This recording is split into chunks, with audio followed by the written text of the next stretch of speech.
महिला बिल को लेकर के जो संसद में बड़ा बवाल रहा।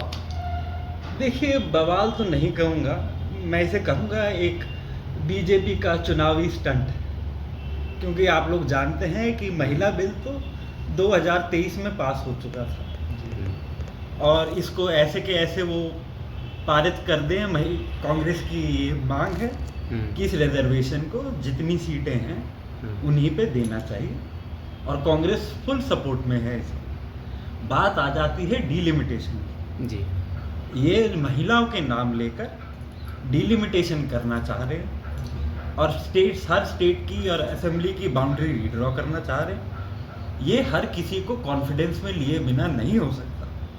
जिन स्टेटों में सीटें बढ़ेंगी, कम ज़्यादा होंगी, उन स्टेटों की सहमति के बिना, उन लोगों की सहमति के बिना अगर आप उनकी चुनावी बाउंड्री रीड्रॉ करेंगे तो लाजमी है कि उसका विरोध होगा। बीजेपी चाह रही थी, पहली बात तो बीच इलेक्शन में कोड ऑफ कॉन्डक्ट लगे हुए होते हुए ये स्पेशल सेशन बुलाने की कोई ज़रूरत नहीं। डीलिमिटेशन बिल को साथ जोड़ा गया इस महिला बिल के लिए और बीजेपी ने सोचा वो दोहरा फ़ायदा उठाएंगे। अगर पास हो गया तो वो डीलिमिटेशन का फ़ायदा उठा लेंगे और अगर फेल हो गया तो वो कांग्रेस पार्टी और राहुल गांधी जी को कोसेंगे। और वो प्रधानमंत्री जी ने लाइव पे आके बोल भी दिया जो उनको बोलना था। पर आप एक सच्चाई देखिए कि कांग्रेस पार्टी ने भी वुमेन रिजर्वेशन बिल लोकसभा में पास कराया था बहुत जब उनकी सरकार थी और इस सरकार को as it is reservation implement करने में कोई मना नहीं कर रहा। हर पार्टी के नेता ने आके यही बयान दिया कि ये चोरी छुपे डीलिमिटेशन कराने का एक तरीका है, कॉन्स्टिट्यूशनल प्रोसेस को बाईपास करने का तरीका है और ये 2029 की तैयारी करने में लगे हुए हैं। पर कांग्रेस पार्टी और यूनाइटेड ऑपोजिशन इस झांसे में नहीं फंसे। मोदी जी ने एक बात और कही थी कि संसद में चाहे जितना भी विरोध हुआ हो, लेकिन मैं इसको जबरदस्ती पास करके रहूँगा। देखिए, पहली बात तो डेमोक्रेसी में कोई चीज़ भी ज़बरदस्ती नहीं हो सकती। मोदी जी के पास फुल मेजॉरिटी थी 10 साल, अगर उनको ज़बरदस्ती करने का ही मन था तो तब कर लेते। जब आपके पास फुल मेजॉरिटी नहीं है तो आप बिना बाकी लोगों को कॉन्फिडेंस में लिए कैसे कोई बिल पास कर सकते हैं? कोई सिंपल मेजॉरिटी से काम नहीं चलेगा। आपको 2/3 मेजॉरिटी चाहिए और राज्यों की सहमति भी चाहिए। क्या भारत मतलब एक प्रधानमंत्री को ऐसी बातें करते शोभा देती है क्या कि मतलब मैं करके रहूँगा? मतलब जब किसी की सहमति नहीं है, पूरे संसद की सहमति नहीं है, फिर भी उन्होंने ऐसी बात कही, ये भी एक कहीं सोचने वाली देखिए, बात है। विश्व में इतना भौचाल मचा हुआ है, इतनी सारी चीज़ें हो रही हैं, इतना बड़ा एलपीजी और गैस और क्रूड ऑयल का संकट आया हुआ है, लड़ाई जंगें चल रही हैं और हमारे प्रधानमंत्री जी को इस किसी चीज़ का ध्यान नहीं है।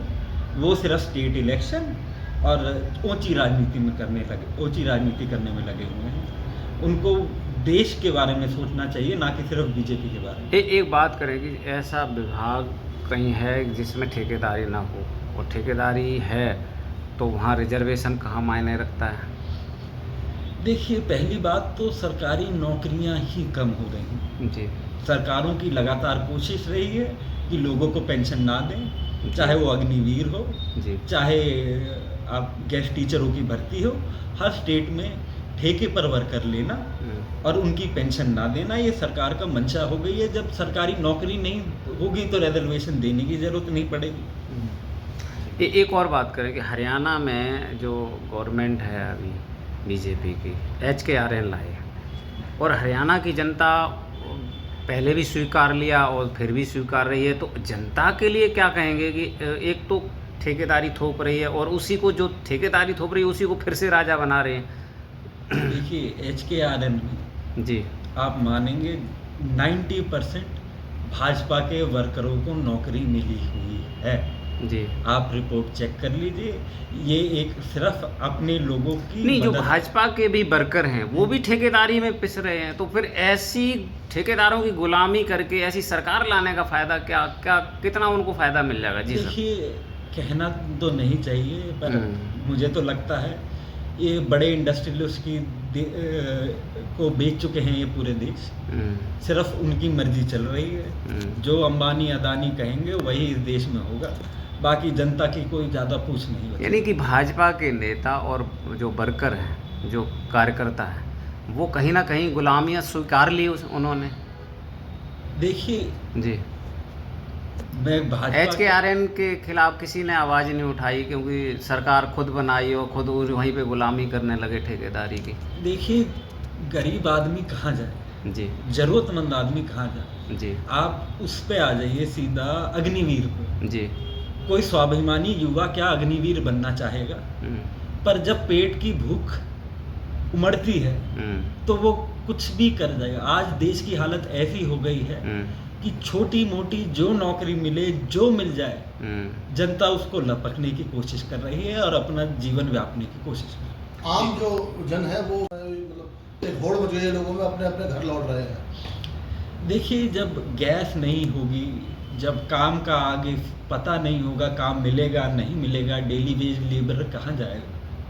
वो अपने घर ही जाएगा, और क्या रास्ता है उसके पास? एक मैसेज देना चाहें जनता को तो क्या देंगे आज के ऐसे विकट माहौल में, जो सबसे बड़ा संकट आया हुआ जी? चल रही है। देखिए सरकार को सबसे बड़ा मैसेज है, सरकार को राजनीति और इलेक्शन बाजी से ऊपर उठकर जी इस देश की समस्याओं पे ध्यान देना चाहिए, इस देश के गरीब पे ध्यान देना चाहिए, और जो संवैधानिक जिम्मेदारियां हैं उनको देना चाहिए। प्रधानमंत्री और सरकार पार्टी के लिए नहीं, देश के प्रति जवाबदेही है, वो देश के प्रति जवाबदेही होनी चाहिए। Thank you.